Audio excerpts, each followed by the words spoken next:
commencé Ecofam. li ngay wax amul ndax man damaa def Ecofam. su bëggee léegi ma dem andi ko sama kay Ecofam mu xool. waaw.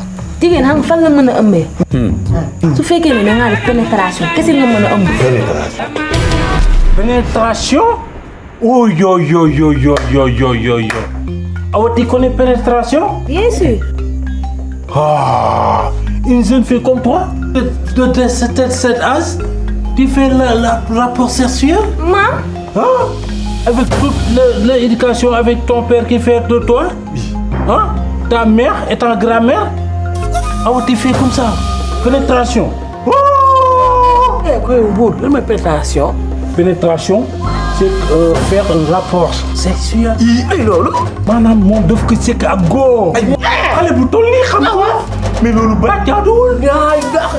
aw dëgg wax dëgg. waaw Thiam. yàlla man Thiam. man mi ma jàngi see damay nga fi si fii. waaw dëgg ko. waaw Moodu mi amul fit.